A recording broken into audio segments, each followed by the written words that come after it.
Естер номын 1-р бүлгийн 12-р ишлэлийг уншъя.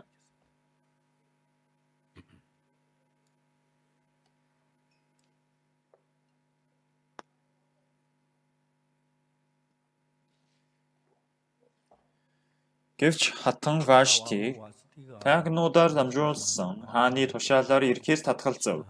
Тэгэхэд хаан ихэд уурсан цээжин дотор хилэн дөрвөлзөв. Нэг ишлэлийг уншлаа.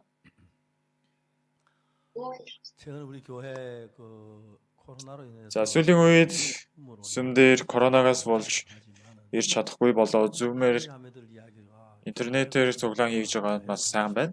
Гэвч итгэж ахын нөөснөр маань сүмд явж болохгүй юу? Сүмд санаад байна. Сүмд очимоор байна гэж ярилцгадаг итгэж нараа олон байна. Бид өдөржингөө сүмд байж байхдаа олон итгэж нартай хамт ярилцдаг, бас интернетээр ингээ зөвлөгөө өгөөд хамт нөхөрлөж байна. Бурхан энэ үеэр бас энэ хэрэг хэцүү бэрхшээлтэй үеэр Бурхан дахин амралтын өдрийн баярын номлоор дамжуулан олон хүмүүс аврал авч номлол сонссон байгаа. Харин нэгэн итгэгч болохоор нэг итгэгч гэртээ зүгээр сонсч байсан чинь нөхөр нь хажуудаас уйдаад хамт ирж сонссон гинэ. Тэгээ нөхөр нь бас аврал авсан байна гэсэн гэрчлэлийг хэлж байсан. Бурхан энэ хүү гэрчлэлүүдийг биднэрт өгж байгаа бодоход үнэхээр талархаж байна. За би ч гэсэн энэ удаад Өмнөд Америк бас очихдоо зүгээр онгоцоор биш, зүгээр интернетээр л очвол болох учраас уг нь би олон удаа Өмнөд Америк бас LA 8 цаг онгоцоор сууж явах хэрэгтэй байдаг. Удаан ингээд явах хэрэгтэй байдаг. Тэгээд зүгээр ингээд гэртээ сууж байгаа л интернетээр тэр алсаа газар байгаа итгэж нартай уулзаад тарааж өгөөд цуглаан хийгээд ийм зүйлийг бодоход үнэхээр сайхан байсан. Бид их нас өдөлсөн. Тэгээд ийшээ тийшээ сайн явж чадахгүй байгаа. Тэгээд манай нэг итгэгч одоо хоол идээд юу ч хөдлөхгүй байсан чи би ч хэлээд байна. Хамтдаа тэр бөмбөг тоглолцгоё. Хөл бөмбөг тоглолцгоё гэж хэлсэн. Тэгээд би пастрын тал, ахлагчийн тал гээд хоёр багаар хуваагдсан л да. Тэгээд бид нар настай хүмүүсийн баг байсан боловч өчигдөр бол хоцсон. Өнөөдөр харин тэнцүү оноогоор тэнцсэн байгаа. Үнэхээр сонирхолтой байсан. Тэгээ Гангнам сүмдэр сүүлийн үед энэ тоорын цэцэг ургаад сакура ургаад үнэхээр сайхан харагдаж байгаа. Бас шар өнгийн цэцгнүүд маш олон өнгийн сайхан цэцгнүүд дэлгэрээд сайхан харагдаж байгаа. Ийм сайхан цэцгнүүдийг бид нар л харна гэж бодохоор их харамсаад байсан. Засгийн газраас 5 сарын эхний 7 хоногийн үеэр бол корона дуусаж одоо цуглааны үйл ажиллагаа явуулах боломжтой болно гэж ярьж байсан. Тэр хүртлээр жоохон хүлээгээд магадгүй та бүхний дунд жоохон сүм санаад байгаа хүмүүс бол төр зур ирээд бас хойд уулан дээр гарч байгаа дасгал хийгээд бас цэцэг үзээд байгаль үзээд явж болно. Бас корона хүрээгүй хүмүүс л ирээд би тиймээ дулааны аваад орж хамт зөвлөгөө өгч хамт нөхөрлөдөг байгаа. Би настай болсон болохоор ч тийм юм уу урд нь нэг хоногийг их урт санагддаг байсан. Залуу байхдаа би хийх ажил гэж маш их байдаг байсан. Харин өдөлсөн их настай болсон болохоор ч тийм юм уу цаг хугацаа маш хурдан өнгөрч байна. Тэгээд хэдэн жил өнгөрсөн ч маш хурдан өнгөрсөн юм шиг санагдаж байна. Бас цуглаан ч гэсэн маш олон болсон. Бас өнгөрсөн 4 өдрөөс ахуулаад Америкийн Сунгшунган пастор ирсэн байгаа. Ирсэн гэ биеэрээ ирсэн гэж ойлгож болохгүй. Америкаас ингээд онлайнаар бид нар уулзсан байгаа. Тэгээд маргааш тийм ээ 4 өдөр Уяншин пастор Германаас бид нар руу бичлэг явуулна гэсэн. Тэр цагийн зөрүү байдаг учраас бичлэг явуулаа бид нарт үг дамжуулж өгнө гэж хэлсэн байгаа. За ийм хачирхалтай ийм үе ирчихэд байна тийм ээ. Одоо Бокс пастор тайзан дээр банк гараад байж чадах болов уу гэсэн бас аюултай байдал хурж ирээд байна тийм ээ. Сүүлийн үед олон пастор сайн пасторууд номлол заагаад байгаа учраас урд нь болохоор ганцаараа би л номлол тараагаад байсан учраас одоо сайн пасторч байна уу, муу пасторч байна уу зүгээр л намайг ганцаараа үг дамжуулаад сонсохоос өөр аргагүй байсан. Харин сүүлийн үед интернетээр дамжуулаад олон сайн гой пасторуудын номлолыг сонсож байгаа учраас та нарт сайхан байгаа хаа. За Естер ном болохоор одоо сүйд бүсгүйг болохоор Есүсийг хэлж байна. За Вашти хатны талаар өнөөдөр гарч байна. Ваштийн талаар уншсан энэ ишлэл бол хаан яасан гэхээр ийм үг гардаг. Естер номын 1-р бүлэг дээр 1-10 дугаар ишлэл дээр 7 дахь өдөр хааны зүрх дарсан баясах үедээ хаан Ахашверошийн өмнө үйлчж байсан 7 тайган хүн болох Мехуман, Бизта, Харбона, Бигта, Абагта, Зетарба, Каркас нарт ийм тушаав. За тэр тухайн үед маш сонин нэр өгсөн байгаа шүү дээ тийм ээ. Сүүлийн үеийн сайхан нэрүүд байгаа. Өгсү, Жонгсү гэх мэтлэн сайхан нэрнүүдийг хийхгүйгээр Мехуман, Бизта, Харбона, Бигта, Абагта, Зетар, Каркас гэх мэтлэн Солонгосын нэрүүд их гоё байгаас тийм ээ. Өгсү харин ч тийм гоё биш л байл л да. Одоо гоё нэрүүд байдаг шүү дээ тийм ээ. Шужон бас манай ахлагчийн нэр бас гоё нэр тийм ээ. Бас өөр ямар нэр байна. За бүгд гоё нэр аа. За гэтэл өнөөдөр энэ Естрийн ишлэлүүд ямар юм өгүүлж байна гэвэл Ахашверошийн талаар гарч байна. Ахашверош хааны байр заларсан үедээ, дарсан баясах үедээ.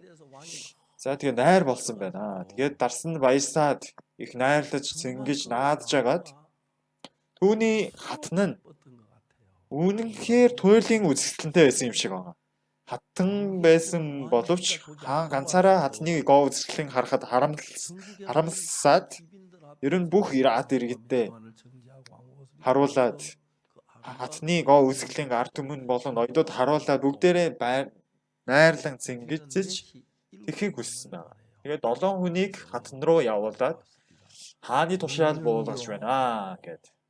Хатан таныг хаан дуудаж байна гэж дамжуулахаар очсон байна. Харин Библийн ишлэлээр харвал энд юу гэж бичсэн байна вэ гэвэл 12 дугаар ишлэлийг харвал гэвч хатан Вашти таагнуудаар дамжуулсан хааны тушаалаар ирэхээс татгалзав. Тэгэхэд хаан ихэд уурсан цээжин дотор нь хилэн дүрлцэв гэсэн байна. За энэ Вашти хаан дуудаад тэр хааны сэтгэл дарсаар баярсаад хамтдаа ард түмэндээ гоо үсэг харуулаад баярсахыг хүссэн боловч энэ таагны хэлсэн үг байсан боловч энэ мэдээжийн хааны зарлиг байж таа. Харин хааны тушаалаар ирэхээс татгалцснаар хааны дотор нь хилэн дүрлэлсэн байна. Ихэд уурсан, бүр уур нь бадарсан байна. За дараа нь энэ таагнуудаас асуухад юу гэж асуусан бэ гэвэл түшмэд ноёдуудад юу гэж асуусан бэ гэвэл за хатан Вашти миний тушаалыг тацгалзаж ирэхгүй байна. Тэгвэл яах ёстой вэ гэж асуусан үед ноёд түшмэлүүд нь юу гэж хэлсэн бэ гэвэл 16 дахь ишлэлээр хаан болон ноёдын өмнө Мемукан ийм үгэл хатан Вашти зөвхөн хааны өмнө буруу үйлдэл зогсоогүй мөн хаан Ахашверошийн бүх мууч дэх ноёд болон бүх ард түмний өмнө буруу үйлдэл гэсэн байгаа. 17 дээр учир нь хааны хатны үйлдэл нь бүх эмэгтэйчүүдэд мэдэгдэхэд энэ нь тэднийг хаан Ахашверошийн хатан Ваштиг өөрийн өмнө авчрахыг тушаахад тэр ирээгүй гэж хэлэн нөхрүүддээ хүндэтгэлгүй хандахад хүргэх болно. 18 дээр энэ өдөр хатны үйлдэлийг сонсон Перс болон Медийн сурвалжид эмэгтэйчүүд мөн ийм байдлаар хааны бүх ноёдтой ярих бөгөөд жигшил зөөцөл болон уур хилэн их болох болно. За энэ хүү яриагаар түүхээр дамжуулан түн шуулганы гоо үзэсгэлэн бидэнд харуулахыг хүсэж байгаа юм аа. Сүм чуулган гэдэг нь Есүс Христ бол бидний сүйд залуу. Одоо Тэнгэрийн хаанчлал гэдэг ордны Бурхны Тэнгэрлэг ордны сүйд залуу байна. Одоо сүйд залуу болсон Есүс Христийн үгэнд харин сүйд бүсгүй болсон бид нар үгэнд нь орохгүйгээр татгалзаж явснаар маш том аюул тулгарч байгааг харж болно гэсэн үг. Бурхан энэ дэлхийн ертөнцийг бүтээхдээ Адамыг бүтээсэн. Дараа нь Адамыг тушаал буулгаад чи энэ цэцэрлэгдэх бүх модны жимснээс идэж болно. Гэхдээ цэцэрлэгийн голд байгаа сайн муу мэдүүлэгч үр жимсний модноос бүү ид гэж хэллээ. Тэгж эзэн тэр цагт чи үхэх болно гэсэн. За цэцэрлэг дотор байгаа бүх жимснээс идэж болно. Гэхдээ цэцэрлэгийн голд байгаа сайн муу мэдүүлэгч үр жимснээс бүү ид гэсэн байдал Адам сатааны үгэнд орж сатааны үгийг дагаж яваад тэгсэн цагт чи нүдчин нэгдэн бурхан шиг болно гэсэн үгийг сонсоод тэгээд Адам сатааны үгэнд ороод сайн муу мэдүүлэгч үр жимсний модноос иджээ. Идлээ. Түүгээр дамжуулан энэ дэлхийн ертөнцийн бүх хүн төрлөختөн зовлон шиг гүнэг шаналлд ирсэн байгаа. За энэ түүх Есүст дуулууртай байх болон Есүс бол сүйд залуу учраас сүм чуулган бол сүйд бүсгүй учраас энэ тухай биднэрт өгүүлж байгаа юм аа. Гэтэл хатан Вашти хатан 7 түшмэл явуулсан. Тайгнуудыг явуулаад хатны гоо үүсгэлийн ард түмэн болон ноёдод харуулan хамтдаа найрлаж сэнгэлдэх гэж байхад яагаад хатан Вашти хааны өмнө гарч ирээгүй вэ? Учирчилгаан гэвэл маш энгийн. Явмааргүй байсан учраас. Тэгэл болоо. Харин явмааргүй байсан ч гэсэн хаан тушаал буулгасан бол тэр тушаалыг дагах ёстой байдаг үстэй. За сүм чуулган дотор Христ Есүс бол бидний сүйд бүсгүй, сүйд залуу, бидний сүйд бүсгүй байна. Бид нар бол сүйд бүсгүй байна. За сүм дотор би болж байгаа Библи дотор гарч ирж байгаа олон гай гамшигуд, зовлон, шаналл, бэрхшээлүүд яг юунаас эхэлдэг вэ гэж шинжлэн харах юм бол Бурханы үгнээс зөрсөн, эсэргүүцсэн тэр үеэс эхэлдэг. Би 1992 онд аврал авахаас өмнө ч гэсэн сүмд явдаг байсан. Гэтэл миний сэтгэл Бурханы үг миний дотор байхгүй байсан учраас миний махан биеийн тийм дуршил, хүсэл тачаал ийм зүйлүүд ургаан гараад байсан учраас урд нь би Бурханы үгийн дагуу амьдарч үзээгүй байсан. За сүмд сайн явах ёстой, сайн сандыг өргөх ёстой, сайн үйлчлүүл хийх ёстой. Гэт гаднах байдлаар 11 өргөөд Библийг сайн уншаад, залбирлын суглаан сайн яваад, өөрийн залбиралд байнга оролцоод тэгдэг байлаа. Харин асуудал нь юу байсан бэ гэвэл миний сэтгэл тэгтлээ тийм дургүй сэтгэлд төрж байсан. Яагаад гэвэл би өөрийн махан биеийн дагуу, махан биеийн дуршил, тачаалын дагуу амьдарсан учраас. Харин миний сэтгэл дотор Бурхан миний амьдралыг удирдахын тулд Еврей 10:16 дээр Бурхан бидний зүрх сэтгэл дотор өөрийнхөө гэрээг бичиж бидний бодол санаа оюун ухаанд бичнэ гэсэн. Есүс бидний гэмн үглийг угаасан.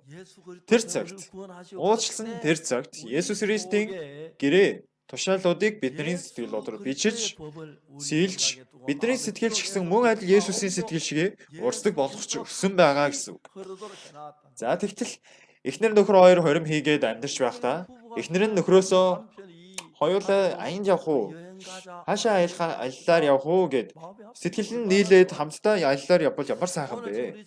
За бас жишээлбэл өнөөдөр магшаарч идэггүй. Тэгээ магшаарч идэ. Ингээд сэтгэл нийлж ивэл ямар сайхан бэ гэсэн үг. Одоо эхнэр нөхөр хоёр хүн хорим хийж гэртээ амьдран гэхлээр аяндаа эхнэр нөхөр хоёрын сэтгэл нэг болдог. Харин зарим эмэгтэйчүүд тэгдэггүй. Ямар эмэгтэйчүүд тэгдэггүй вэ гэвэл нөхрийнхөө хийдэг зүйлээс өөр нь илүү зөв шийдвэр гаргадаг. Өөрөөс илүү зөв байдаг гэсэн бод. тийм бодолтой хүн 남편 하는 거 저 би 저리 хийвэл 하면 안 될 거야. нөхрөөсөө 내가 сайн 해야 хийх 돼. байхаа гэсэн 그런 бодолтой 마음을 хүмүүс 가진 нөхрөөс 사람은 сөрж 남편을 зөрдөг. 거스리는 거예요.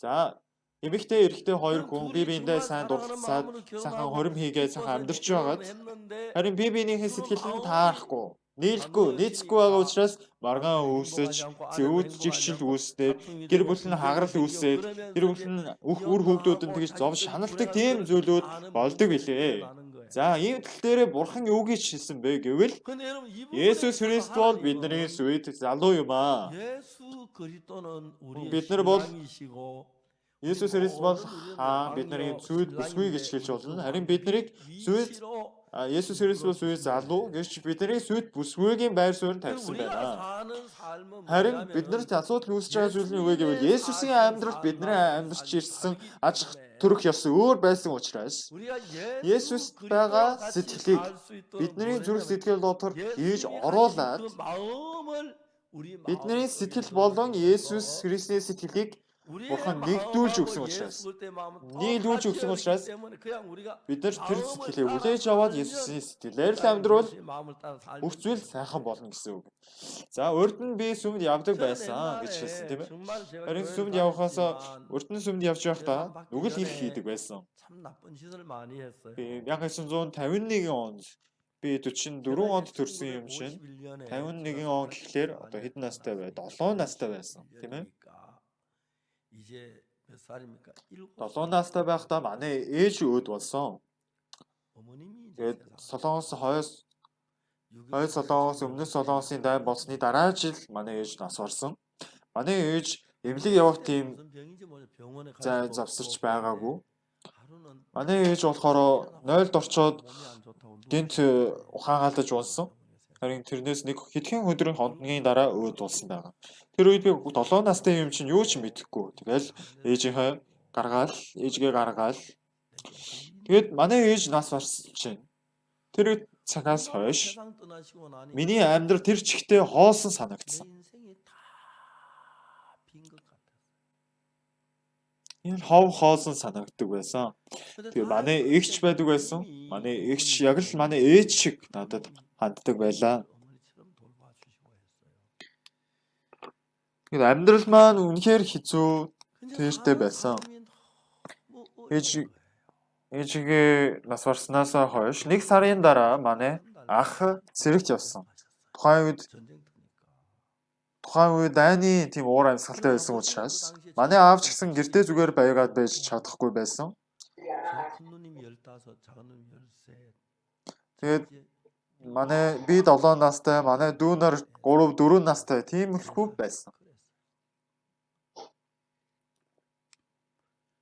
Шүн унтж байгаад би босоод харах юм бол манай эгч уйлж байгаа дуун сонсогдоод байдаг байсан. Яагаад гэвэл дэндүү хэцүү байсан учраас. Тэгээд бид дөрүүлээ уйлж байгаад л унтдаг байсан. Яагаад гэвэл юу идэж амьдрахаа мэдэхгүй, яаж амьдрах цаанаа олдохгүй түнэр харанхууд уйлж унтдаг байлаа. Тэгээд 61 онд би 10 жилийн дараа авралыг авсан. Би олон удаа бодолцож үзсэн байна. Надад юу бодсон бэ гэвэл надад амар тайван ачргалтай үе байсан билүү. 62 он, 63, 52 он, 53, 56, 57 1962 оны 11 сар хүртэл 10 сар хүртэл надад ачргалтай байсан үе байсан уу гэсэн гэж бодож үзсэн. Харин нэг өдөр маань надад санагд орсон. Тэр өдөр Зул сарын баяр байсан. Зул сарын баяраар надад нэг баглаа дэвтэр надад өгчээсэн. Нэг баглаатай дэвтэр өгөхөд тэр дэвтрээ аваад тэглээ их баярлж ирсэн. Зул сарын баяраар. Би ээжигээ нас барсан тэр цагаас хойш аврал авах хүртлээр надад ачргалтай үе байсан билүү гэж бодож үзэхэд гэр хэцүү бэрхшээлтэй шаналгаатай амьдарсан байсан. Тэгэхээр ядуу байсан. Юу идэж амьдрснаа ч сандаггүй. Юу ч идэх юм байхгүй байсан. Тухайн үед манай сургуульд сурдаг байсан хүүхдүүдийн 30% нь өнчин хүүхдүүд байсан. Аав нь дайнд нас барсан, ээж нь ч гэсэн байхгүй. Тийм хүүхдүүд 30% нь байсан. 11 жилийн турш тухайн үед бол ерөөсөө тийм ухаан санаач байхгүй, тийм завгүй. Яагаад гэвэл тэр дайн дажингаасаа болж ингээд дөрвөж явж исэн учраас өлсбөрч өгдөг хүмүүс тэгтлээ их байсан гэж хүмүүс ярьцгаадаг. Дээрэс нь шөн хөлдөж өгчвээ гэд гадаа унтчихсан хүмүүс мөн их. Тэгээд хүйтэн газар унтчих юм бол 10 минутын дотор хөлдөж өгчдөг. Хөлдөж өгчсэн хүмүүс бас нэг их байсан. Тийм хэцүү амьдралтай байлаа.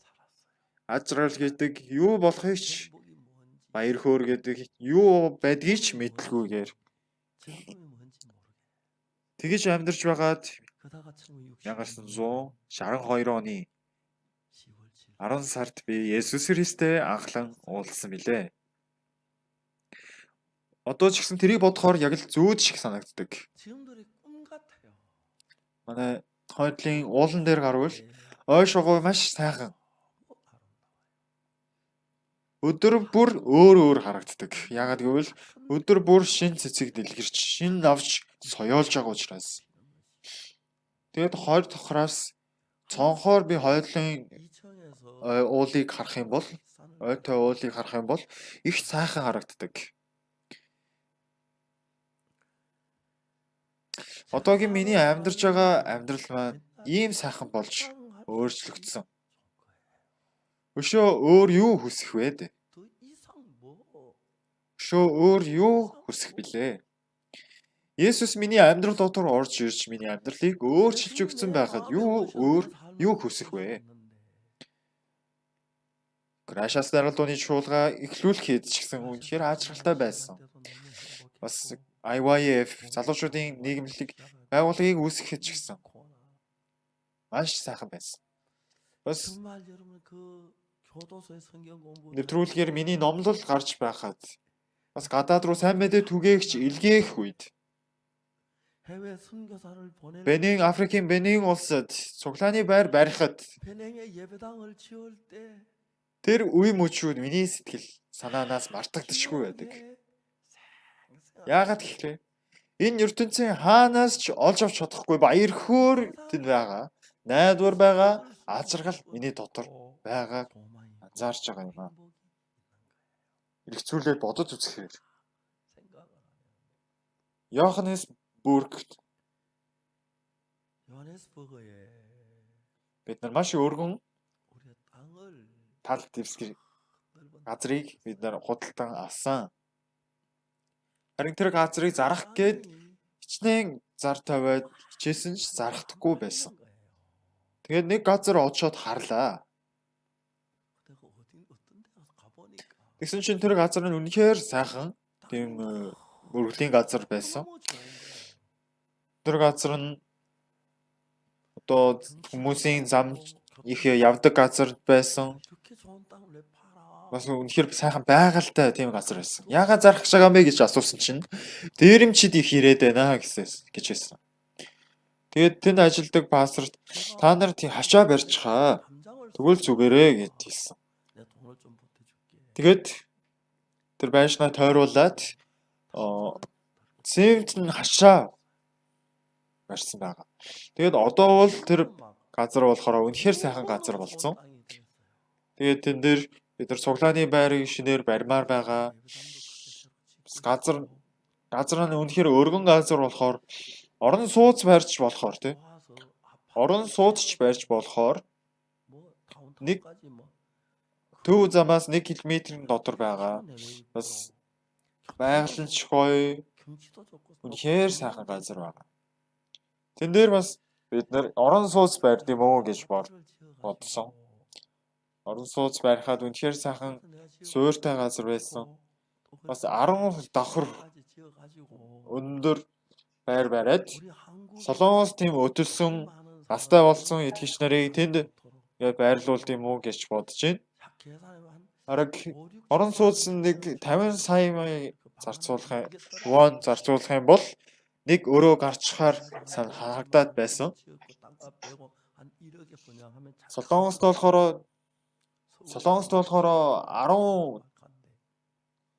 10 тэрбум өгсөн ч нэг орон сууцны өрөө авахд хэцүү шүү дээ. Бас Африкийн Лесото гэдэг хот байдаг. Лесотод ерөнхий сайд байгаа. Бас хаан гэж байгаа. Уучлаарай, хаан биш, ерөнхийлөгч байгаа. Бас сайдууд байгаа.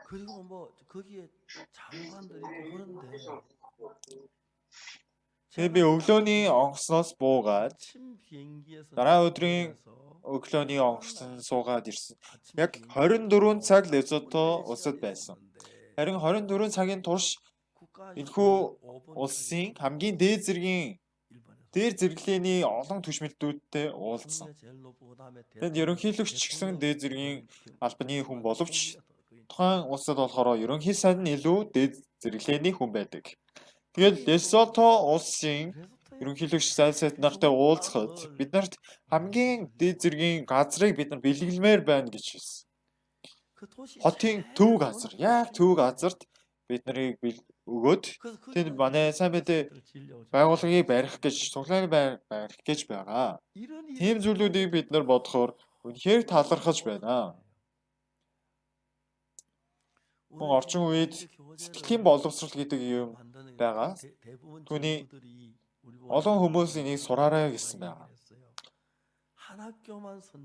Тэгээ бид нар бас сурах бичиг гаргаад та нэг улсад очих юм бол таны улсаас нэг сургууль биднэрт нэг гаргаад өгчихөө.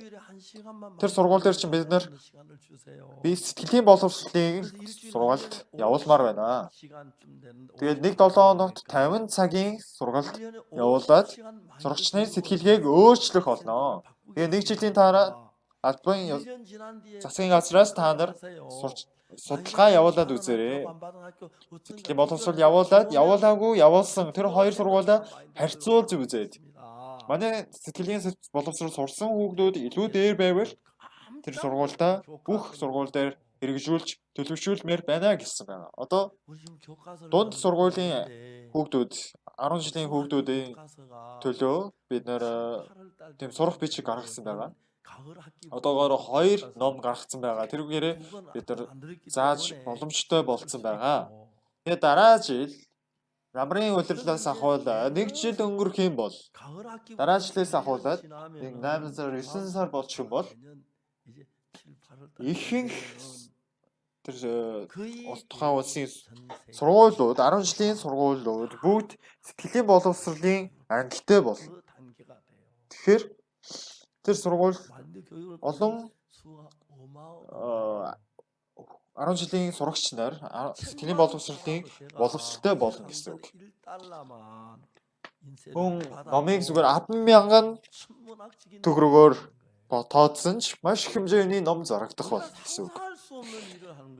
Дээрээс нь бид нар эхэнд яг эхэлсэн цагаа бодож үзэхээр 2017 оноос CLF эхэлсэн үед 700 уугуул таасралт оролцсон. 지금 24만 명의 목사님들이 우리 선교회 CLF에 와서 참석하고 그분들을 다 우리를 도우려고 해요. 그래서 одоо болохоор 2400 гаруй тийм хүмүүс уугуул пасторууд CLF-д оролцсон байгаа. За тэгээд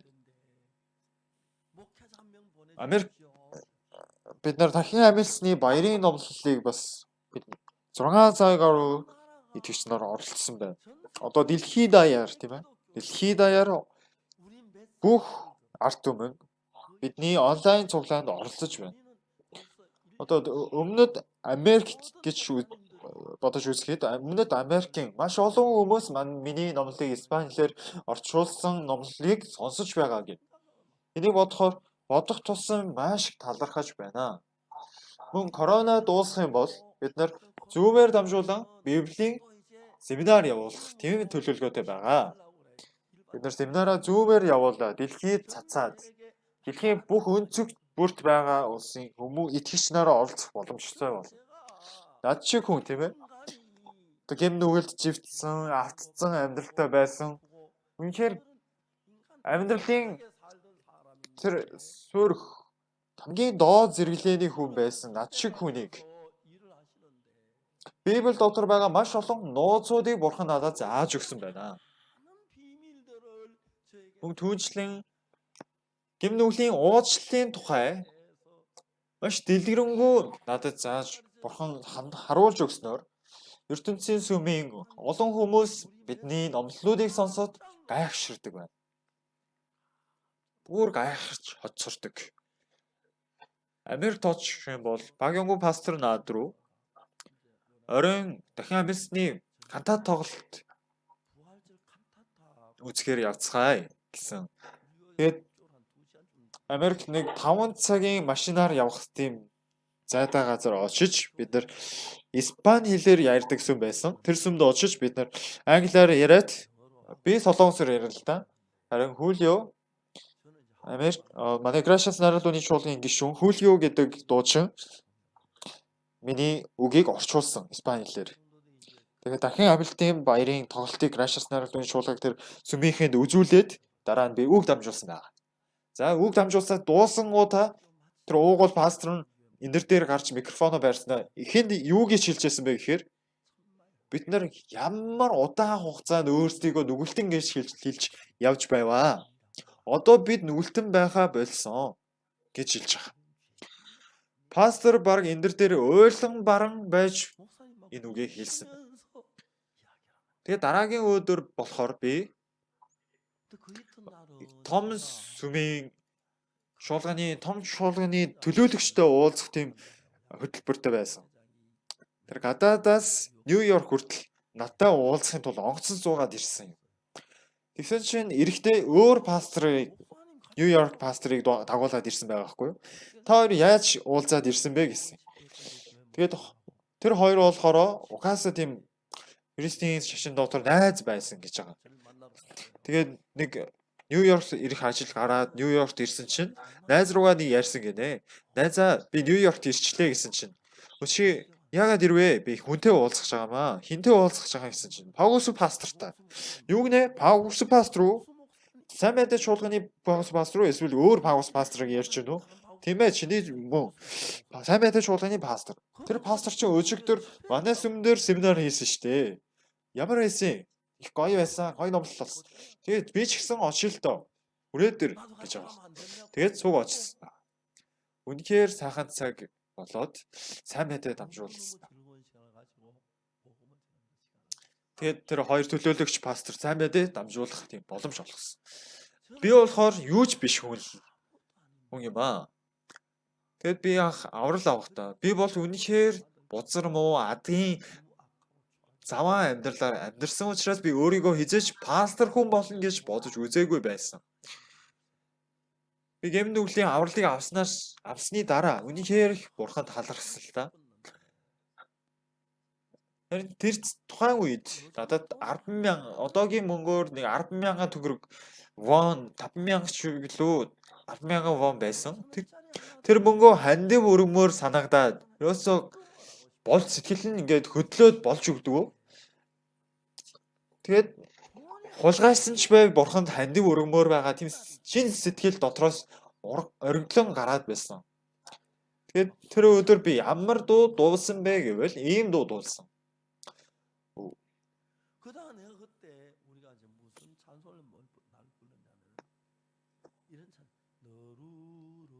Ямар үгүй миний төлөө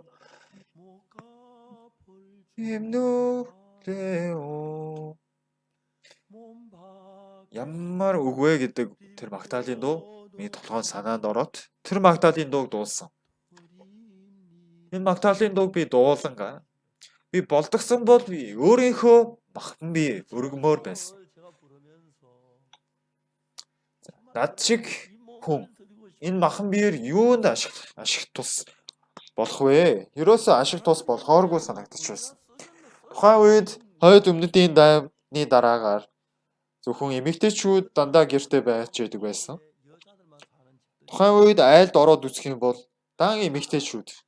Тэгээд амьдрал нь бүр хэцүү, дортой орцсон.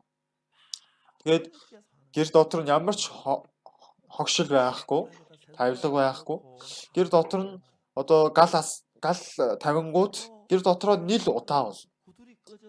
Тийм айлууд их байдаг байсан. Тэгээд би ч гэсэн пастор болж чадахгүй юм бол ядаж би засвар хийж өгөөд одоо ус гоож удаага айл дээр нь дээврийн засаж өгч болно. Бас яндангийн засаж өгч болох юм гэж би тэгж боддог байлаа. Тэгэж бодож явж байгаад одоо их өдөлж настай болоод одоогийн тийм настай болоод би бодож үзэхээр өргөдөлтөө тэр айлд нь очоод дээврийн засаж өгөөд ихчээ танай дээврийг маш сайн зассан байгаа шүү. Та сайн нойрсоорой гэд.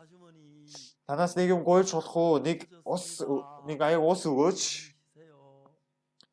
Тэгээд би нэг аяг ус ууцсны дараа ганцаараа тэр гэрээс гарч байгаа тэр өөрийгөө бодож үзэхлээр тун их талархалтай санагддаг байсан. Одоо эрг хүн байхгүй, тийм хэцүү ажил хийж чадахгүй эмэгтэйчүүд амьдардаг тийм айлд нь очиж дээврийн засаж өгөөл ихчээ та сайн сууж байгаарай, сайн нойрсоорой гэж гараад ирдэг. Тийм ажлыг бол хийж чадах юм байна гэж бодоод би өөрийнхөө биеийг бурханд өргөмөр байна гэсэн залбирлаа бурханд өргөдөг байсан.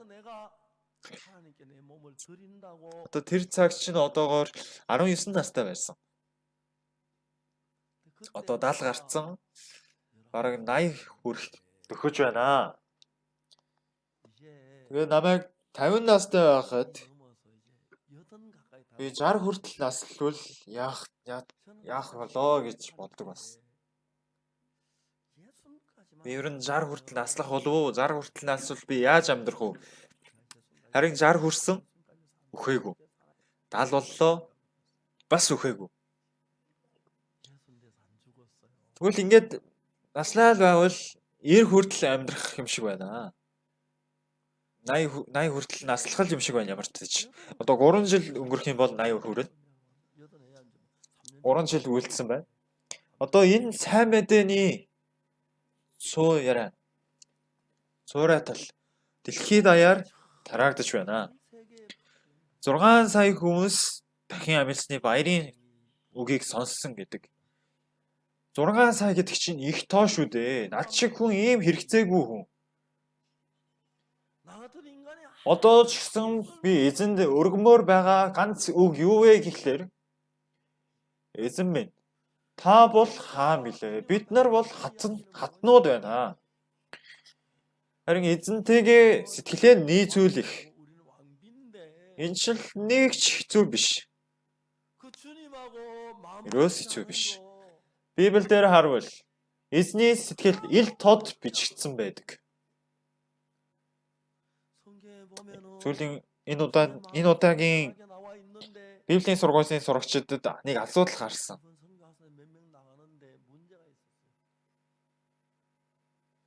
Нэг жилийн турш одоо 20-30 залуучууд манай Библийн сургуульд илсээ сурч байгаа боловч нэг удаач сэтгэлээ хугалж үзээгүй хүүхдүүд байсан. Өөрөөр хэлбэл яг л Вашти мэд Бурхан өөрийнхөө сэтгэлээ өргөж үзээгүй хүүхдүүд Библийн сургуульд ороод сураад байна гэсэн үг. Сайн мэдээний төлөө өөрийнхөө амьдралаа өөрийнхөө сэтгэлээ орхиод хай гэж байхад тэр нь юунд хэцүү юм бэ? Есүст итгэхийн тулд бид нар өөрийнхөө сэтгэлээ хаях нь яг Вашти мэд байх биш, өөрийнхөө сэтгэлээ хаях нь тийм амархан энгийн зүйл байхад яагаад хайдгүй бэ? Яагаад хайдгүй бэ гэсэн үг. Харин Вашти шиг хүмүүс болохоор өөрийн бодлыг хаях маш хэцүү байдаг.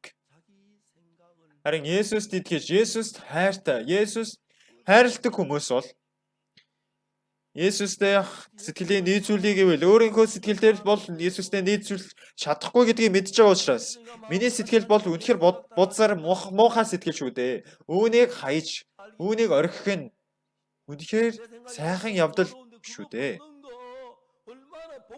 Би 1960-аад онд та бүхэн чих хөвтөл сонсч байсан зүйл миний гэрчлэл мэдж байгаа тийм ээ.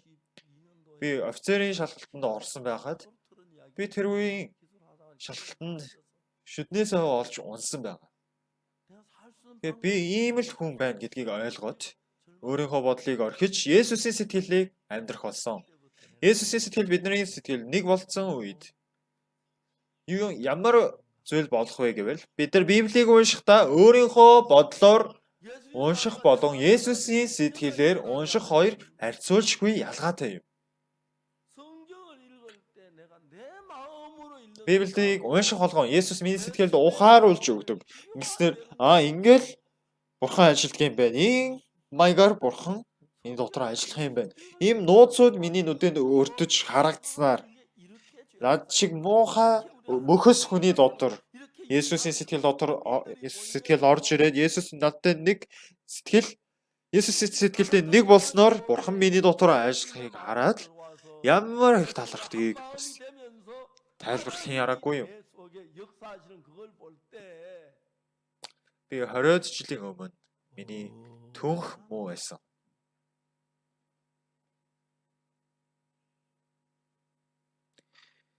Миний түнхэн дээр нэг жижигхэн одоо самар шиг тийм товоож тов руу гарцсан байсан. Тийм товоож нэг юм гарцсан байсан. 3 юм гарцсан байсан гинэ. Тэгээд Нью-Йоркт ороод түүхний хэвс засалд орохоор болсон. Америк Нью-Йоркт яадаг вэ гэхээр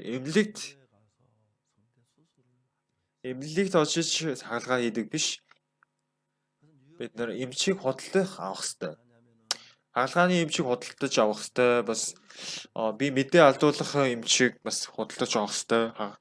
Тэгээд эмч нарыг цагийг аваад бид нар цаг авсан байгаа. Мэдээ алдуулдаг дараа хийдэг сувилагч бид нар цаг авсан чинь тэр сувилагч болохоор Солонгос эмч байсан. Солонгос эмч маань надад та их өндөр дараалтай байна. Та даралтаа буулгах хэрэгтэй байна гэсэн. Тэгээд надад нэг эм өгсөн. Тэгээд 3 хоног даралт буулгах эм уугаад очисон чинь надад пастора та даралтаа их сайн тааруулжээ гэсэн. Би тааруулсан биш ээ. Эмч таалт сайн тааруулсан байна гэж хэлсэн. Тэгээ би хагалгаанд орсон л доо. Хагалгаанд ороод тэр эмч надад юу гэж хэлж байсан бэ гэвэл пастора би гүн амьсгаа аав гэх юм бол та гүн амьсгаа авах ёстой шүү гэсэн.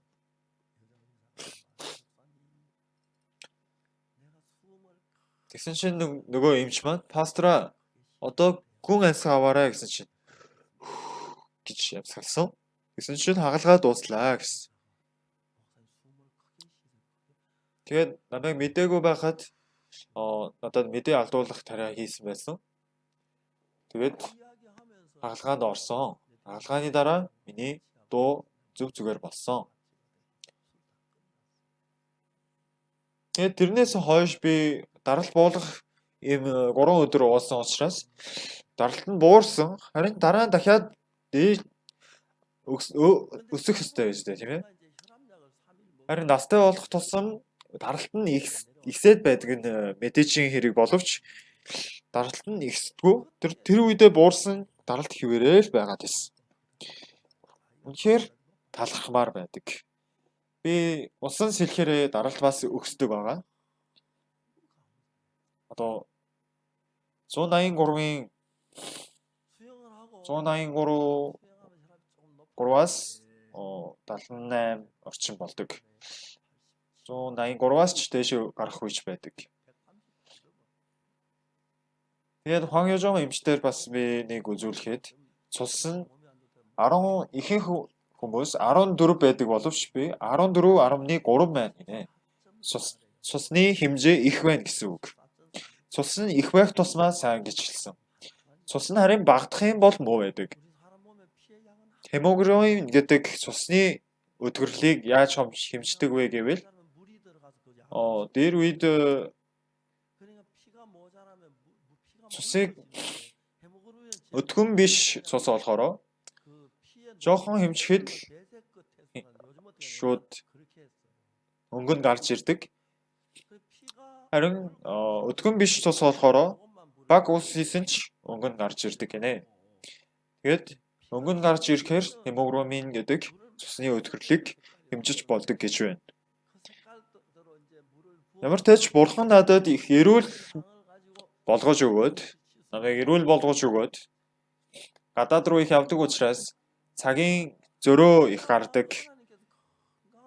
Цагт нь сайн хөвчөж өвдөггүй тийм үеуд олон байдаг. Харин сүүлийн үед бас өөрийн нэг цаг босчдөг үеч олон тохиодог. Харин тэр үедээ босож ирээд ном бичих үед ном бичээд тэгдэг. Тэгээ заримдаа бас зөөрмөглөл байдаг.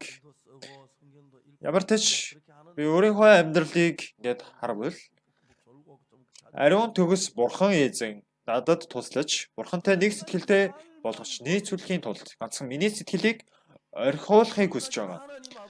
Миний сэтгэлийг орхиж бурхантай хамт төлөвлөсөд явах хугацаанд бурхан миний сэтгэл дотор урсаж бурханы хүч чадал миний дотор байгаа учраас Библийг уншихад ч гэсэн бурханы сэтгэлээр Библийг уншдаг болно. Залбирахтаа ч гэсэн би өөрийнхөө сэтгэлээр залбирах биш бурханы сэтгэлээр залбирдаг болж амьдрал нь тэрээр өөрчлөгдөж байгаа учраас амьдрал дээр нь бурханы үг шууд илэрж байгаа учраас би юуч биш боловч төсөөлхийн аргагүй үйл хэрэгүүдийг бурхан надаар дамжуулан хийж байгаа юм аа. Сүүлийн үед манай чуулган ямар үйл ажиллагаа явуулж байна гэвэл тавханд байгаа гар утсан штэ. Түүгээр тавхан уулзсан ямар улсад байсан, ямар нутаг дэвсгэрт байсан. Фокус пасторын номлолыг харуулж чадхаар тэр систем хийж байгаа. Тим програм хийх юм бол дэлхийн ямар газар аль өнцөгт байсан гар утастай л бол та бүхэн солонгосоор сонсомоор байвал сонсоор сонсоод, хятадаар сонсомоор байвал хятадаар сонсож болно.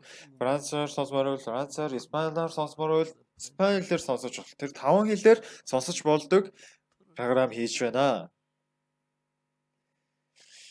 Тим систем гаргачих юм бол маш олон хүмүүс аврал авна гэдэгт итгэж байна. Эзэн ирэхийнхээ өмнө энэхүү маягаар олон хүмүүс аврал хүргэж байгаа харахад Бурханд үнэхээр талархаж байна. Би Есүсийг ирэхээс өмнө өргөгдөж явах нь тодорхой биш боловч тийм тохиолдол их магадлал их өндөр болоод байгаа юм шиг санагдаж байна. Есүстэй уулзах юм бол надад хэлэх үг зөндөө байна.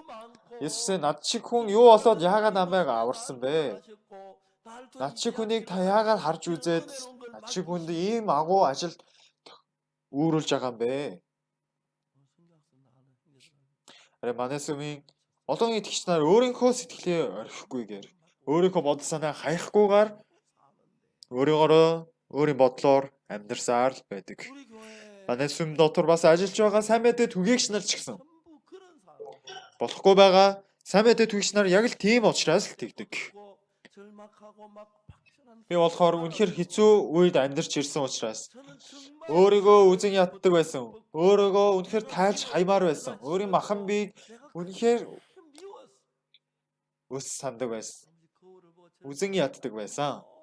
Толио харж байгаа л пав усын муухай амтан, адгийн золиг ингэж би өөрийгөө буруудахч өөртөө үнэхээр үзен яддаг байсан, дурггүй байсан.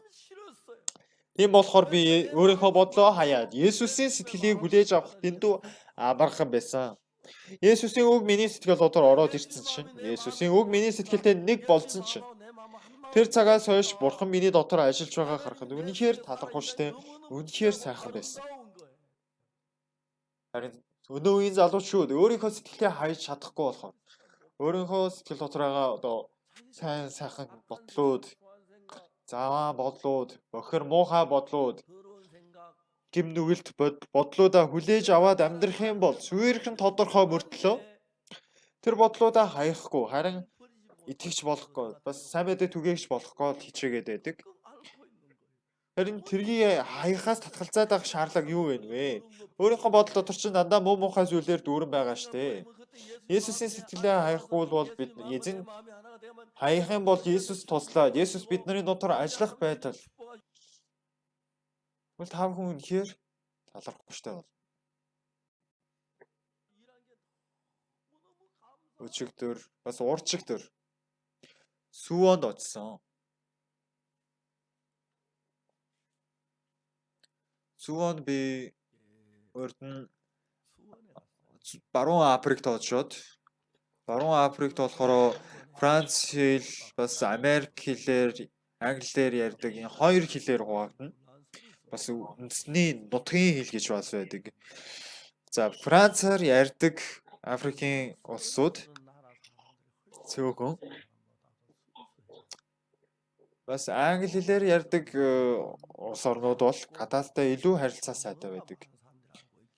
Би хэрэг Африкийн ерөнхийлөгч байсан бол улс орны хэлийг англи хэл болгож өөрчлөх байсан. Энэ бол нэг хэцүү биш. Багаасаа Франц хэл биш англи хэл сургуулвал болно.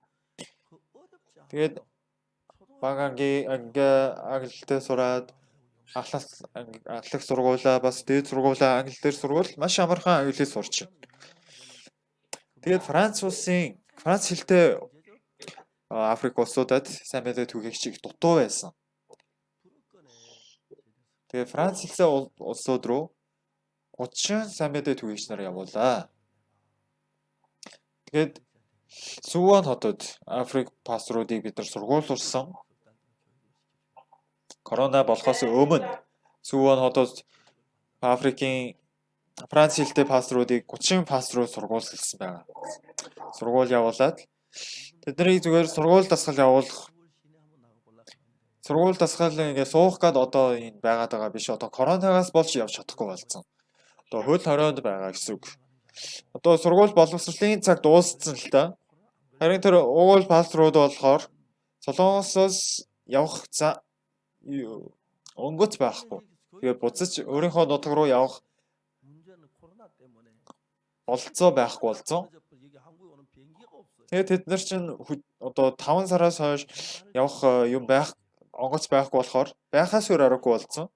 Тэгээд 3 сарын турш Солонгос байгаад сургууль авахаар маш их баяртай байгаа. Тэгээд та энд ирээд юу сурсан бэ? Гэрчлэл хийгээрэй гэхээр амнаас нь баахан юм орж ирдэг. Бидний их цайлган сэтгэлтэй бас цэвэрхэн. Өнөөдөр бас Ким Самуэль ахлагч үг дамжуулсан. Ким Самуэль ахлагч бас үнэхээр баярлж ирсэн. Бас түүний дүүн орчуулга хийж байгаа. Одоо Ким Самуэль ахлагч болохоор бараг Франц хэлний мэргэжлийн болоод Франц хэл амнаас нь шүүшүүл гараад ирдэг. Та бүхэн үнэхээр сонирхолтой зүйл юу гэж хаан хатанд 7 таагнуудыг явуулаад 7 таагнуудаар дамжуулан хатнаа ирүүлээд хамтдаа найлагч сэнги гоо үстлэн харуулаарай гэсэн. Харин хачирхалтай нь юу вэ гэхээр хатан зүгээр гараад одшвол болох байсан. Харин гарч очоогүй юу. Хааны зүрх сэтгэл уур балдарсан байна. Хатан хааш тий чи яагаад үгэнд орохгүй байгаа? Яавал дээрвэ гэд харж байгаад тэгсэн чинь түшмэлнүүд нь хаан та бааш тий зөвхөн хааны өмнө буруу үйлдэл зогсоогүй.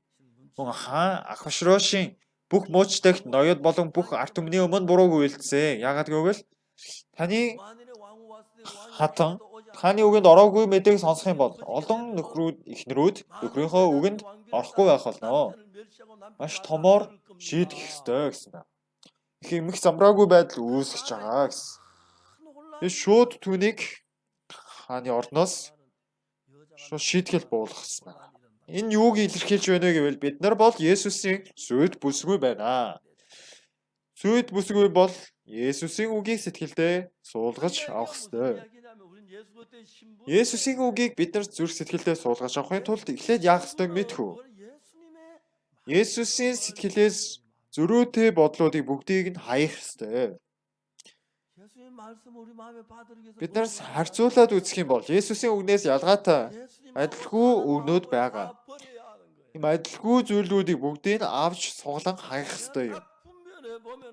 Хайсны дараа дахиад гарч ирвэл дахиж хаяад байвал тэдгээр зөрүүтэй бодлууд байвал Есүсийн сэтгэл бидний сэтгэлдээ нэгдүүлж чадахгүй байна гэсэн үг.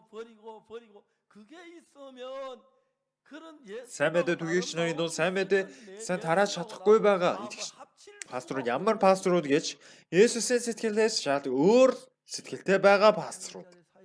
Есүсийн сэтгэлээ нэгдүүлж чадахгүйгээсээ болж тэдний дунд Есүс амьдаар ажиллаж гайхалтай шигтаагаар ажиллаж чадахгүй байгаа юм аа. Өнөөдөр та бүхэн энэ үгийг сонсож буй итгэж шахад дүүс нараа та бүхэн хаан сонсож байгааг мэдэхгүйч одоо өөрийнхөө зочны өрөөнд ч юм уу том өрөөнд жижиг өрөөнд хаан сонссон ч хамаагүй ганцхан зүйлийг та бүхэнд хэлмээр байна. Есүсээс зөрүүтэй бодол санааг та бүхэн сэтгэлдээ суулгасан байвал та бүхэн зовлон бэрхшээлтэй болно шүү. Харин Есүсийн сэтгэлдээ ижил сэтгэлийг хүлээж авах юм бол Есүсийн сэтгэлийг та бүхэн сэтгэлдээ суулгаж авах юм бол Есүсийн сэтгэлдээ нэг болно, нэгдмэл болно. Ингэснээр Есүсийн сэтгэлээр хүмүүсийг хайрладаг болно, Есүсийн сэтгэлээр амар амгалан болно, Есүсийн сэтгэлээр баяр хөөртэй болно. Есүсийн сэтгэлээр үйл ажлыг явуулах учраас та бүхэн сайн мэдээ ажлыг хийсэн ч та бүхэн өөрөө ажиллах биш Есүсээ ажилладаг болно. Харин эсвэргээрээ Есүсээс ялгаатай бодлуудыг нэг шигсэн сэтгэлдээ суулгацсан байх юм бол Есүс ажиллаж чадахгүй учраас та бүхэн өөрсдөө ажил үйлсийг бүтээх гэж хичээх болно. Өөрсдөө ямар бай зүйлийг бүтээх гэж хичээгээд эцэст нь сүрэл унж бүтлгүйс зовлон шаналлд унах болно гэсэн үг. Энэ бол маш энгийн үнэн мэдүүлэл юм. Би бол 1961 онд офицерын шалгалтанд унтснаас хойш миний хийж байсан бүх ажил үйлс бүтлгүйл байсан, бүтчихсэн зүйл нэгч байгаагүй учраас тэр цагаас хойш би шийдвэрээ гаргаад би өөрийнхөө шийдвэрээр амьдрах юм бол би сүйрэхээс өөр аргагүй юм байна гэдгийг би тодорхой олж ухаарсан. Миний зүрх сэтгэлд орж ирсэн бодлууд ямар ч бодол гэлээч тухайн бодлыг дагаж явах биш, Есүсийн сэтгэлийг дагаж явах. Ийм амьдралаар амьдсан цагаас би амьдралынхаа насан туршид заримдаа гонсох үе байна, урам уурах үе байна. Гэвч Есүстэй нэгдмэл сэтгэлээр байсан үед ямар ч ажил үйлс хийсэн Есүстэй нэг сэтгэлтэйгээр Есүс үйл ажиллагаагаа зохицуулж хариуцж өгөх юм аа. Орсын Брад Каскав гэдэг хот байдаг. Брад гэдэг улс болохоор орос хэлээр эзэмшлээ авсан гэсэн үг. Эзэмшлээ аваад Каскав гэдэг бол уул гэсэн үг нэ. Тэгэхээр оросчууд эзэмшлээ авах их дуртай байдаг. Тэгээ баруун хэсгийг зүүн мужийг бид нар гартаа авлаа гэсэн тийм нэртэй Брад Кавказ гэдэг нэр өгсөн юм байна. Тэгээ Брад Кавказ гэдэг тэр хот болохоор Оросын улс нутгаа хилээ зааглахдаа тогтоохдоо энэ нутаг болохоор тариалангийн талбай, тариалангийн ургац хураах тийм талбай гэж тогтоогоо. Нөгөө тал нь болохоор өөр тийм зориултаа талбай. Ингэж зориултаа тогтоод юм байна л да. Тэгээд тэр нэг газар болохоор цөмийн зэвсэг бас хариуцсан зориултаа тийм газар бас байдаг гинэ. Тэгээд Брад Кавказ гэдэг хот болохоор юуны зориулт гэвэл арх болон дарсыг водка их үйлдвэрлэдэг, борлуулдаг тийм хот байд юм байна. Харин водкагийн нэг эдийн засгийн хямралаас болж водкагийн борлуулалт шууд талаар хуваагдаж хасагдаад зарагдахгүй байсан учраас Орос гэдэг хүйтэн газар нутагт болохоор ажиллахын тулд хүйтэн уур амьсгалаа дийлж ажиллахын тулд нэг арх хондог уугаад ажиллах хэрэгтэй байдаг. Харин дээр үед Блат Кавказ хотын водкагийн борлуулалтын дөрөв хуваагаал нэг л борлуулалт явагддаг болсон. Тэгэхэд ихэнх залуучууд ажил мэргэжлээ алдсан байна. Тэгээд тэр архины водка үйлдвэрлэлд ажилладаг байсан хүүхдүүдэд мафууд ажилгүйдэлд орсон залуучуудаа мафууд болохоор тэр харт амхийг тархаагаад өгсөн юм байна. Тэгээд харт амхнаас болж олон залуучууд сэтгэл нь мохож байсан. Тэгээд 3.9 гэдэг харт амх байдаг. Тэр юу байдаг вэ гэвэл 99.9% харт амхины бодис орцсон байна гэсэн үг. Одоо харт амхийг кокаин гэдэг ургамалаас борлуулж авдаг байгаа. Тэр кокаин гэдэг зүйлийг бид нэр биендээ хийх юм бол 99.9 гэдэг 3.9 тоо орцсон гэдэг гэж нэрлэгдсэн тэр 3.9 гэдэг харт амх болохоор биендээ хийнгүүт шууд чэзээр ялгардаг. Тийм болохоор донтож түүндээ автах нь баг байдаг гинэ. Харин химийн бодис хамт холилдсон харт амхийг ашиглах юм бол чэзээр ялгарх цаг нь хойшлогдоод 20 30 дахин хойшлогддог учраас 1-2 удаа л тэрийг биендээ хэрэгэлсэн байхад л донтож гарч чадахгүй болдог. Та бүхэн харт амхын донтсон үнийг харж ирсэн үү? Яадаг гэж зүгээр байж хахад биеийн арснаас нь нэг цэнхэр өнгө харагддаг. Тэгэд эцэст нь тэр харт амхны уршигаас болж амнаасаа алдах юм аа. Бид нар Блат Кавказ хотод IYF залуучуудын байгууллагыг байгуулсан. Сүмийг байгуулсан. Үнэхээр сайхан байсан. Би очоодыг харахаас харт амхичд тамхичин байсан хүн гарцсан нь 23 итгэгчтэй байсан. Тэгээд тэр өдөөс хойш өдрийн хоолнд намайг Блат Кавказын нэг итгэгч намайг урьссан. Манай тэн баттай цуг явсан 30 пасторууд хамтдан ингээд хоолнд уригдаад явсан байгаа. Тэнд байсан нэг итгэгч намайг ширтэж байснаа пастора танд баярлалаа. Яагаад гэвэл та IYF залуучуудын байгууллагыг байгуулж өгөөд олон залуучууд харт амхнаас гарч байна. Харт амхнаас гарч байгаа одоо 30 хүн болцсон байна гэж хамт ярилцсан байна. Өнөөдөр би пасторыг Оросын хамгийн эрхэм хүндэт хааны зоогонд урьж байна гэсэн. Хаан шиг би тэр зоогонд орсон. Зүгээр нэг зоогийн газар биш. Оросын хааны зэрэглэний тийм өндөр зэрэглэний хоолны газар байсан. Тэгээ оронгуудаа нэг хүн надад нэг сав барьж ирэл тэр савнд нь гараа угаагаад алчуураараа арчаад орсон байгаа. Тэгээд бид нар лөө үнэхээр тухтай хандаж баярлж байгаа харсан. Маш олон хүмүүс харт амхтанд ордог. Ялангуяа 3-9-нд донтох магадлал ихтэй. Дээрээс нь түүнээс гадна янз бүрийн харт амх хэрэгэлдэг. Гэвч Есүс тэдний сэтгэл дотор нь ороод зүрх сэтгэл дотор нь байршиж ажилласан учраас Есүс тэрний сэтгэл дотор байгаа харт амх хэрэглэмээр байгаа сэтгэлийг өшөглөөд гаргацсан. Тэгээд харт амхнаас гарч чадсан юм аа. Сая гэрчлэлээр сонссон биз дээ. Шимонсов ахлагчийн гэрчлэлийг сонссон тий. Эндэр дээр Шимонсов пастор гэрчилсэн байна. За Есүсийн сэтгэл Шимонсов пасторын сэтгэл дотор орсон чинь арх хугамаар байгаа сэтгэл хөөгдөөд гарчиж байгаа. Есүс бидний сэтгэл дотор байршиж байвал хар тамхи юм уу, мөрөөдөө тоглоом юм уу, эсвэл арх уух энэ бүхэн хөөгдөж гардаг. Үнэхээр Есүс бидний сэтгэл дотор амьдарч байвал Есүс бидний сэтгэлийг удирдах явах учраас тийм болохоор энэ ертөнцийн хамгийн азаргалтай хүн болж хувирах юм аа. ертөнцийн хамгийн ерөөлтэй хүн болж хувирах билээ. Түүгээр зогсохгүй үнэхээр сайхан амьдралтай хүн болцгоох юм. Одоо би их өдлөө, гастай боллоо, хөшөрчлөө. Хаан шатсан намайг хөгшин хүн гэж харна.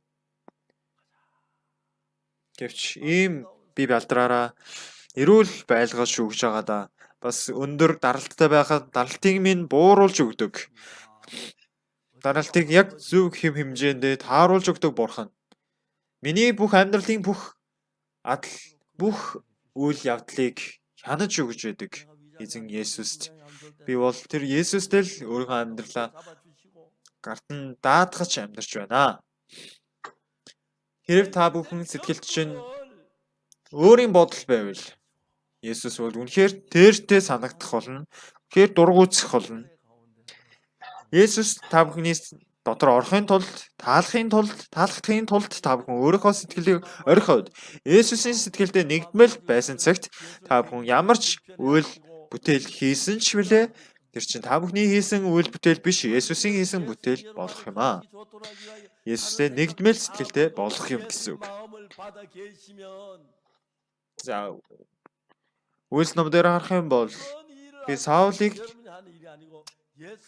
хааны байрсан суурнаас татгалзаж Есүсийн хүү Давидыг хаан болголоо гэсэн. Яагаад гэвэл Есүсийн хүү Давид болохоор Бурханы сэтгэлдээ нийцсэн хүн байсан. Дагуу хүн гэж хэлсэн байгаа. Есүсийн сэтгэлдээ нэгдмэл байдал болсон. Өөрийнхөө бодлоо орхисон. Тэгээд өөрийнхөө сэтгэлээ Бурханы сэтгэлийг хүлээгээд авсан учраас Бурхан миний дотор ажиллаж байгаа учраас талархаас өөр аргагүй, ерөөлтэй амьдрахаас өөр аргагүй юм. Библийн сурагч нар нэг жилийн турш сурахдаа аргацаалж амьдарч байгаа. Тэгээд Есүс яг идэх биш, өөрийнхөө бодлоор залилаж амьдарч байна. Тэгээд би ингэж хэлсэн. Чи наад аргаараа аргацаалж амьдрах юм бол насан туршид зовон шүү гэсэн. Би болохоор 91 онд офицерын шалгалтанд дуунаад өөрийнхөө бодлоор хийсэн бүх зүйл бүтлгүйтэл гэдгийг ойлгосон. Тэр цагтаа л би өөрийнхөө бодлыг бүгдийг хайсан байв.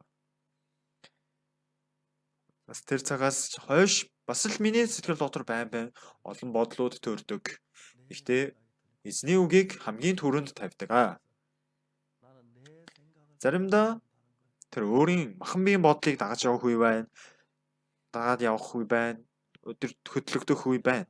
Гэхдээ эзэн миний сэтгэлийг удирдсан цагт тэр цагаас хойш Бурхан миний дотор ажиллаж байдаг. Сайн мэдээ чуулганы бүтэн босгон байгуулсан, олон сайн мэдээ түүхийч нарыг илгээсэн, бас олон улсуудад бас сайн мэдээний авралын зар тарааж байгаа энэ үйл ажиллагааг харахад үнэхээр талархаж байна. Харин сатан мэхлэгдээд, сатан махан биеийн ийм бодлуудыг өгөхөд тэр махан биеийн бодлуудаа дагаж явах юм бол Есүсийн сэтгэлдээ нэгдмэл болж чадахгүй.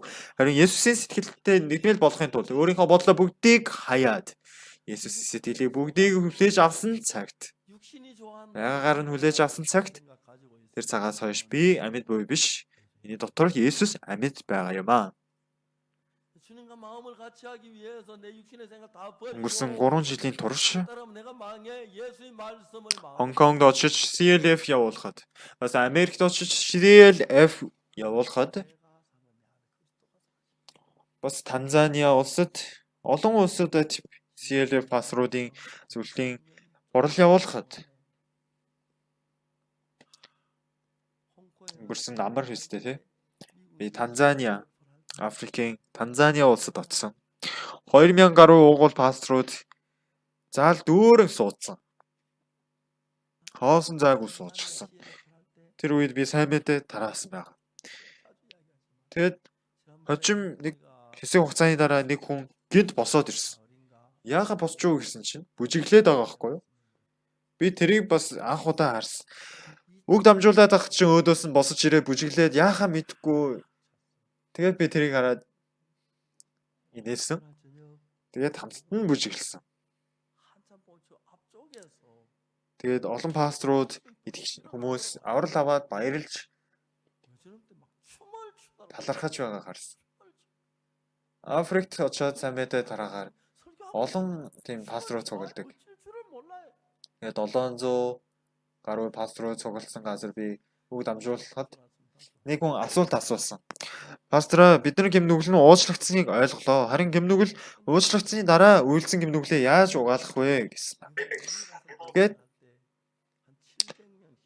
бас түүнд тайлбарлаж өгсөн. Өмнөд Америкийн Боливийн улсын ерөнхийлөгч надтай уулзах хүссэн. Боливийн улсын нийслэл Лапас гэдэг хот байдаг. Тэгээд одоо 4 хил далайн химээс 4 хил өндөрт байрладаг газар нутаг учраас зарим хүмүүс болохоор дэндүү өндөр өргөрт очсон гэд их бөөлжтэй хүмүүс байгаа. Тэгээд бид нар үйл ажиллагаагаа нийслэлд нь явуулсан биш. Хол газар явуулсан. Явж ерөнхийлөгч маань надтай уулзахын тулд онгоцсон суугаад ирсэн байсан. Тэгээд надтай 1 цагийн турш хамт ярилцаж уулзалт явагдсан байгаа. Тэгээд хэдэн хоногийн өмнө бас би Боливийн ерөнхийлөгчтэй дүрс бичлэгээр хамт сүмийн үйл ажиллагааны талаар бас залбирах цаг явуулсан. Онлайнаар уулзаж залбирсан байгаа. Тэгээ олон хүмүүс Бурханы сайн мэдээг хүлээн авч гимнүглээс уучлагдаж өөрчлөгдөж байгаа харахад үнэхээр талархаж байгаа юм аа. Манай Сонерсон итгэгч анх миний сайн мэдээ тараасан итгэгч анх аврал авахад маш талархсан. Түүний аврал авсны дараа амьдрал нь өөрчлөгдөж байгаа харахад үнэхээр талархсан. Насан туршдаа ийм баяр хөөргийг мэдэрч байгаагүй юм. Тэгээд түүний оршуулгын ёслол болсныг ч би мдээгүй байсан. Харин оршуулгын ёслолын дараа гаргаад Дэдог манай нөхрөлийн цуглааны байрны хажууд суйрлуулсан байсан. Оршуулсан байсан. Харт эзэн бурхан биднэрт Есүсийн сэтгэлийг өвлүүлж өгсөн билээ. Тэгээд Есүсийн сэтгэлээс эсрэг сэтгэлтэй байсан Ваштигийн сэтгэл тэр хааны ордноос хөөгдсөн байна.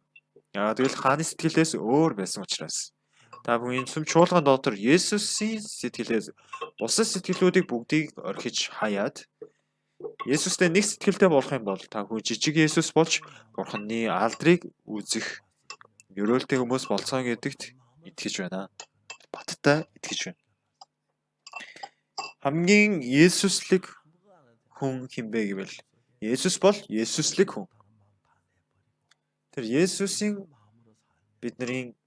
Есүсийн сэтгэлийг хүлээж аваад бид нар өөрийнхөө бодлыг хаях юм бол бидний амьдралыг Есүс бүгдийг хариуцж өгдөг учраас амьдрал тэрнээс илүү ерөөлтэй зүйл гэж үгүй.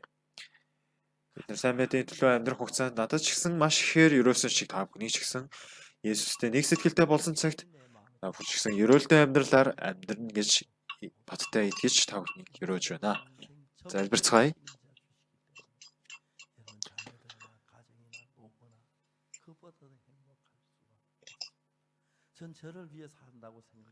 Хайртай бурхан аваа. Хатан Вашти болохоор өөрөө дэндүү бардам өөрөө сайн хийж чадна гэж бодсон учраас дэндүү тийм чаддаг хүн байсан учраас хааны үгэнд орохгүйгээр өөрийн бодлоор явсан билээ. Өнөөдөр ч гэсэн бид өнөөдөр өөрийнхөө бодлоор амьдрах биш. Есүсийн таны өгсөн бодлоор амьдрах хэрэгтэй байна. Хэрвээ Есүсийн бодлыг хүлээж аваад өөрийнхөө бодлыг хайж чадах юм бол бид нар ерөөлтэй амьдралаараа амьдрах билээ. Харин олон ертөнцийн хүмүүс өөрийн дуршил, хүсэл тачаал унаж, өөрийнхөө бодлоор амьдрдаг хүмүүс буцаа их байна. Харин Бурхаваа өнөөдөр бид өөрийнхөө бодлоор амьдруулахгүй байхад туслаарай. Есүсийн бодлоор амьдрахад туслаарай. Есүсийн дэлхий дээр ирэх тэр цаг хүртлээр Есүсийн сэтгэлээр амьдрахад маань бид нарыг удирдах өгөөрэй гэж хүсэж байна. Одоо коронавирус намдаж байна. Энэ дэлхийн ертөнцийг таны гараар сайхан ертөнц болгоход туслаарай. Коронавиг та хурдан устгаж өгч ерөөлтэй сайхан амьдрахад маань туслаарай. Есүсээр дамжуулан бид нарыг өрөөж өгөөрэй гэж хүсэж байна. Талархаж байна. Есүсийн нэрээр залбирanгуйлаа. Амен. баярлалаа.